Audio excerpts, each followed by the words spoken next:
one of my French subscribed stars asked me to talk about the Yellow Vest Manifesto. Now, apparently, this is a manifesto that's circulating around the French social media. And I want to make it absolutely clear, I don't think it is the quote-unquote Yellow Vest Manifesto, simply because the Yellow Vests is a grassroots movement. And as such, it has no leader. You might have people agreeing with this or not, but it's not like an official thing. It doesn't guarantee that if tomorrow the French president would agree to this manifesto and give in to all of the demands, that the people would stop protesting.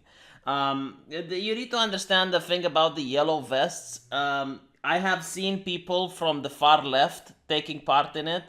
I have seen people that are centrists taking part in it, and I'm pretty sure there are people on the extreme fringes of the far right that are also taking part in it. This shows the ability that President Macron had in order to unite everybody. Like literally every French person is united in their hatred against Macron. So I guess they don't need a "he will not divide us" flag there. That's one way to unite the people. But what I'm trying to say is that they will never agree with each other on a list of demands. This is my personal opinion. The only thing that they agree is that Macron, or at least the government, needs to step down and have snap elections. I think this is the only way you're going to see these protests die down. Or maybe the government is going to become so authoritarian and suppress these protests with such a powerful display of force that people are going to be afraid of getting on the streets. I genuinely think that these are the only two ways that we will see the protest stopping. There is no other way. But with that said, right, I was looking at this list and I was face palming a little bit kind of hard. And I will explain why, right? Because most of the things that are asked here are coming from the heart and not the brain. And I said that, like maybe this is someone without any experience that made this list. But then as you go into the comment section and you see a lot of people that are thinking, oh, no, no, no, this is good shit. It's good shit what is written here. Common sense. And I'm like, okay, you know what? I'm not going to mock it because obviously the average Joe doesn't have knowledge in economics. And hell, I don't have knowledge in economics either, but I'm reading this and I can understand why it doesn't make sense. And as we're going to read it together, you're probably going to notice it doesn't make sense either. So it's more like an observation that it's quite possible if you want to have the protest stopping in France in the future, because the people in Paris are rioting once every year. You need to put economics in high school. Like, you need to teach people about economics. And what's even more staggering is that the French people, from what I see, don't really have a strong understanding of right-leaning politics. Now, right-leaning politics doesn't mean they're the correct type of politics, even though I have a subjective bias towards them. But you need to at least understand the arguments from the other side so that you can recognize some of the problems when they appear. It is my understanding that the French constantly vote left, and then they complain that the reason that they voted left has consequences that's affecting them, and they're rioting, and they don't really know what to demand. So, like, look at the previous elections, right? You get Macron, which is a Hillary Clinton-like globalist, who obviously is left-leaning, according to my opinion at least. And then you get Le Pen, which is very right-leaning when it comes to social issues, but very left-leaning when it comes to economic issues. And a lot of people voted for Macron just so they don't vote for Le Pen.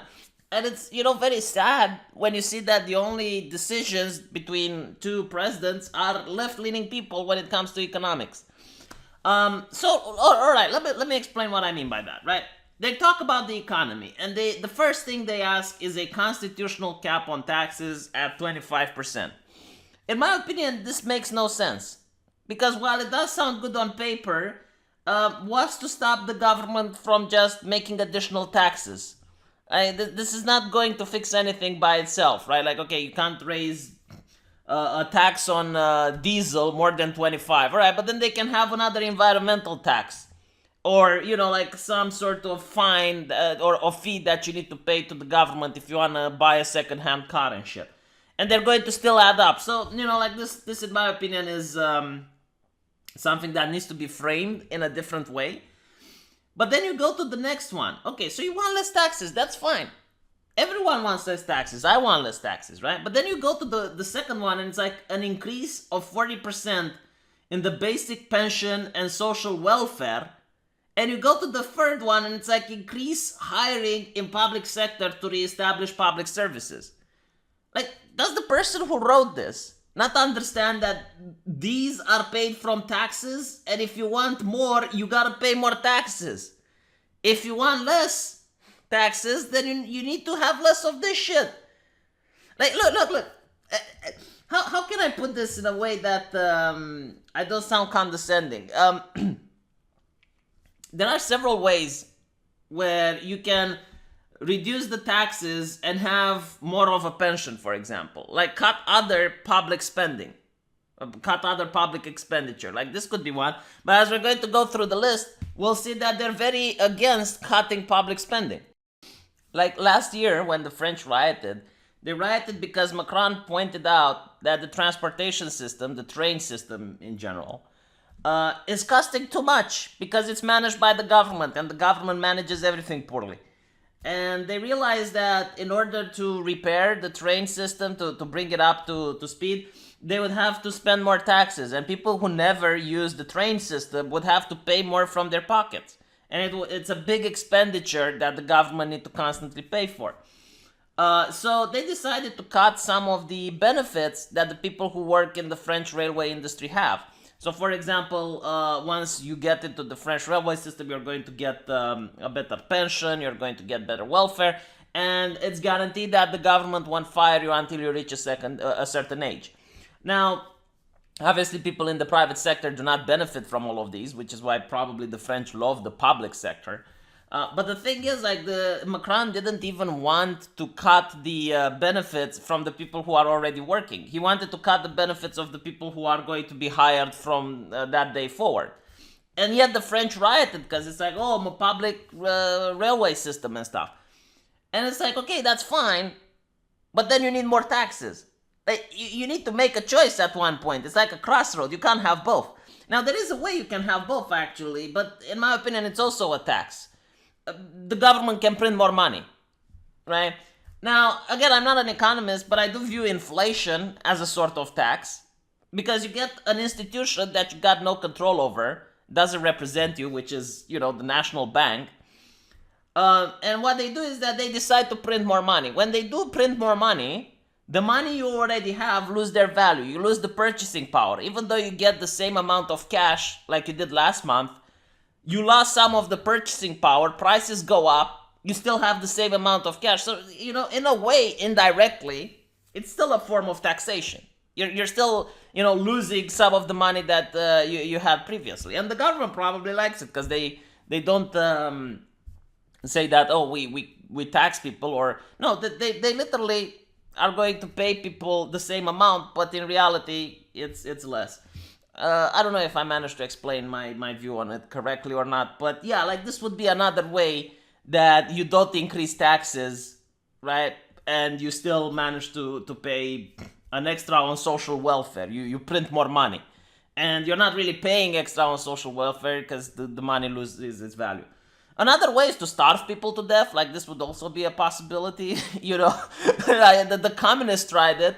Don't laugh, like they did it in the USSR. It's like, okay, well, let's have a little bit of famine, and the people who are on welfare and the people who are on pensions and stuff like that will die off. We don't raise the taxes and we can increase the pension, but if we're paying less people because the other ones starved to death. That was the logic that Stalin used.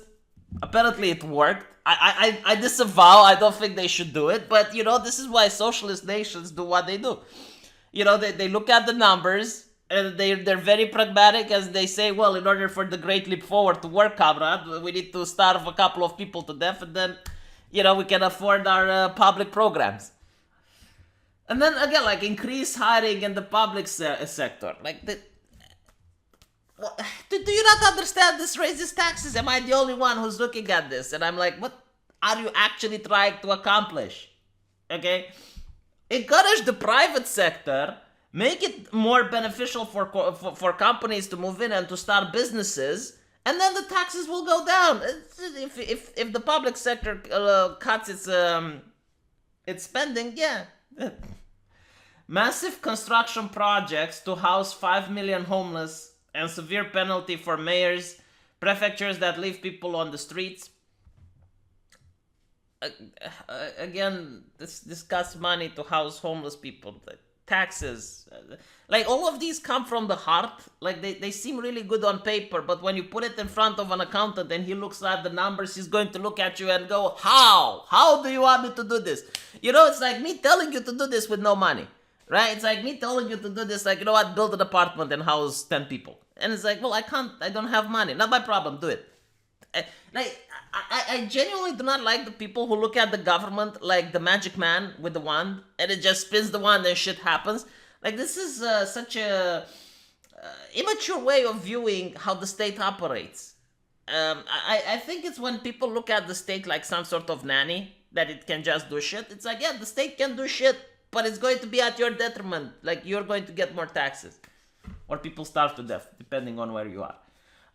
Cancel debt accounts through usurious rates of interest. Yeah, like there are a couple of companies here in Europe that lend you money. They're usually not banks.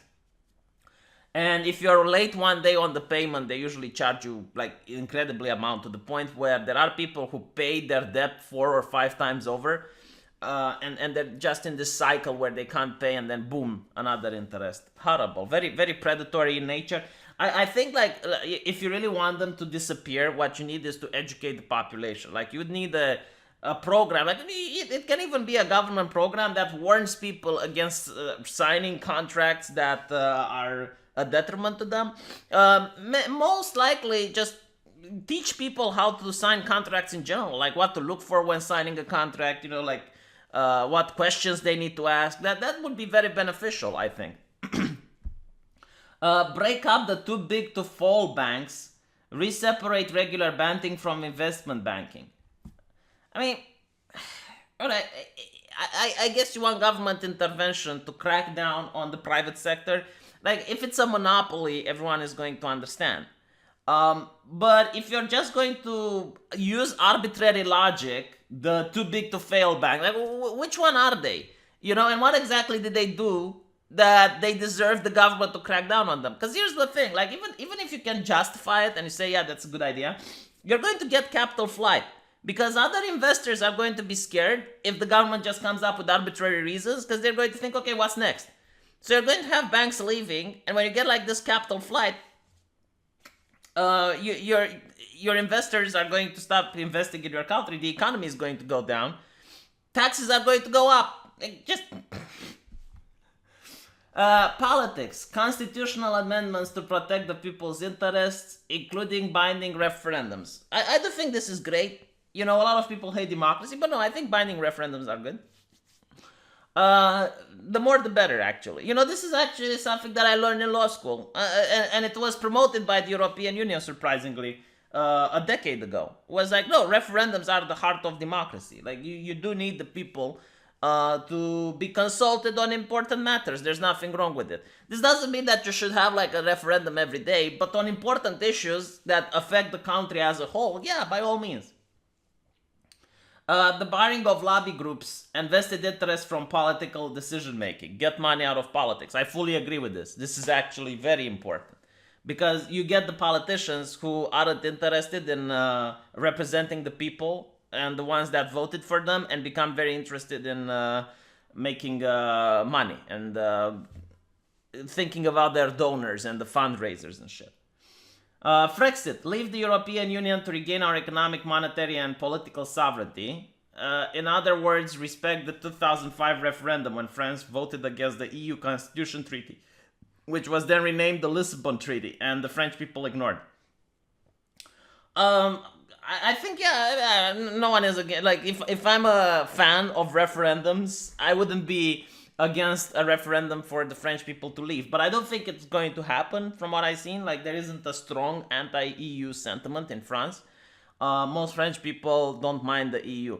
By the way, a lot of people pointed out those APCs with the EU flag on them, and I made a video pointing out that they're not the EU army, even though a lot of people were saying this on Twitter.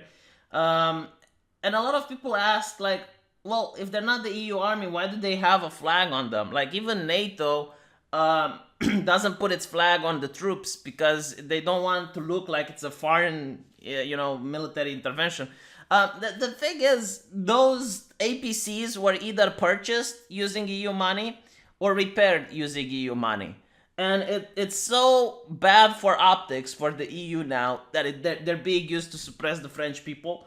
Because it does look like some, outside intervention force is cracking down on the protesters, but instead, no, it's just the French National Gendarmerie, which again is a militarized police force. And the reason modern states do this is because it looks better for optics when you're sending a police force rather than sending the military, because the military is designed to fight the nation's enemies, and you're basically sending the military to fight the nation's enemies, which are your people, right? So that looks bad. Doesn't sound good in the press. But if you're sending the national gendarmerie, all of a sudden it's like, oh well, it's fine. They're rioting a little bit harder this day, than usual. But in reality, no, they're still sending. It's almost like the equivalent of sending the army. It's just a little bit, a little step away from actually doing that. Clamp down on tax evasion by the ultra rich. This is another one that makes no sense to me. Like, the ultra rich have a team of lawyers that are so expensive you can't afford to take a piss next to one in a public bathroom. These lawyers are paid in order to always find legal loopholes, and they will always manage to find legal loopholes because of international agreements, because of international economy and stuff. It's an ongoing battle. Like, the government might want to try to make sure that they cover those loopholes, but they will always exist. It's like asking to clamp down on corruption. You will never manage to eradicate corruption. It's impossible. It's always there. You can try to minimize it, but you can't just, eradicate it. And I want to explain to people that it's a fantasy land to clamp down on the tax evasion by the ultra rich. They're always going to do some level of tax evasion. Of course, it needs to be called out. Of course, it's great if you can clamp it down. But usually, from what I've seen, every time they try to clamp down on the tax evasion by the ultra rich, what they do is the law has secondary side effects, which affects the rest of the population. So you need to take that in mind, and you need to consider it.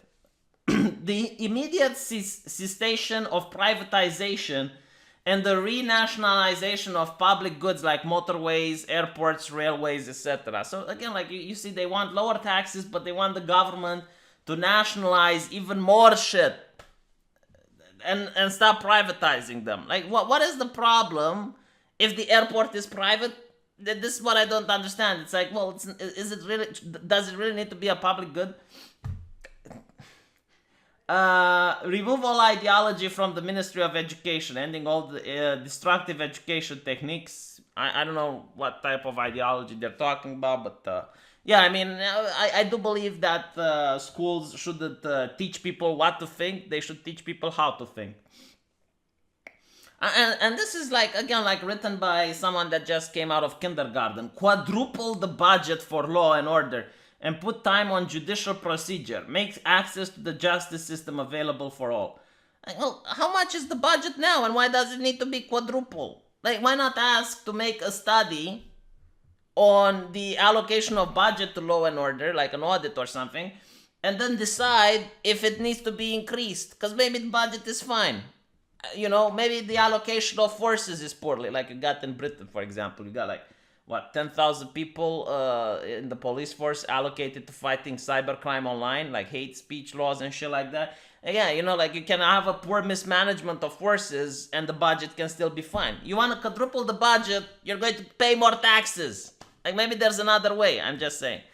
Break up media monopolies and end their interference in politics. Make media accessible to citizens and guarantee a plurality of opinions and editorial propaganda. You lad, alright, so I think this is a hammer and sickle guy who wrote this. It's like, okay, you want the government to interfere in the mainstream media. Are you insane? Are you batshit crazy? Do you honestly think that if you give the power to the government to fuck with the press, they're actually going to do what you want them to do? Like, don't you think that if Macron had the power to make sure that he can end editorial propaganda, that he would just not end editorial propaganda against him? And other editorial propaganda that is favorable to him, he will be like, well, this is not propaganda, this is actual news, of course, of course. Why would you want the government to? Oh my god! Like I don't understand this blind trust in the government. You are rebelling against the government, France. Okay, you are on the street protesting against the government. Why would you want the government to get even more power to fuck with the press? Oi! The thing you could ask for actually is for protections for the alternative press, because this is the press of the citizen nowadays.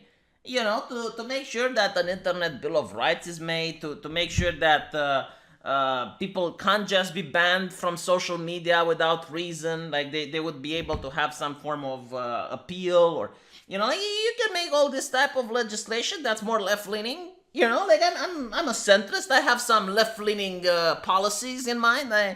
I do have my leftist privilege.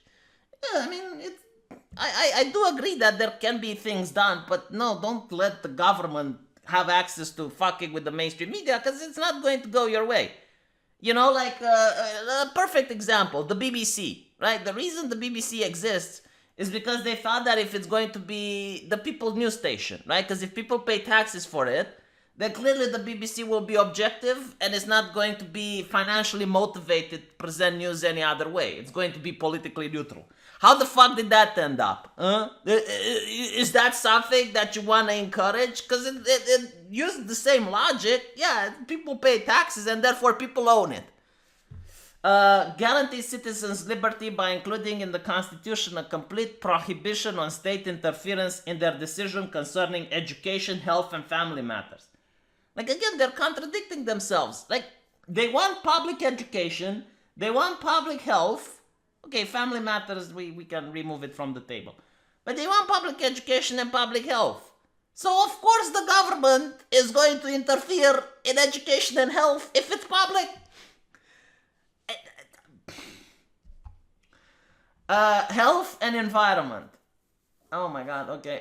No more planned obsolescence. Mandate guarantee from producers that their products will last 10 years and that spare parts will be available during that period.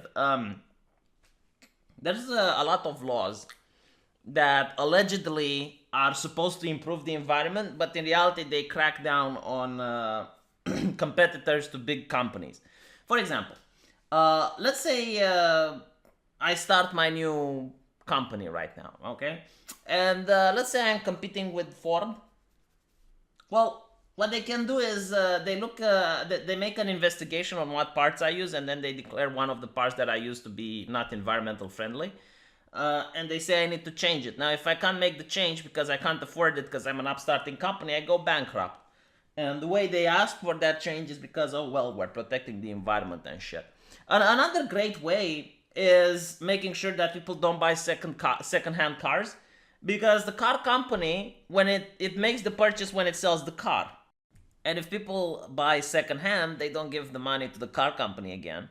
And this is why you'll see people from car companies also lobbying for environmental protection laws, usually to tax second-hand cars, so that the person who wants to buy something, they will look at a second-hand car, and with the tax, it costs just as much as the cheapest model from a car company, and they'll go like, well, I'd rather buy first-hand.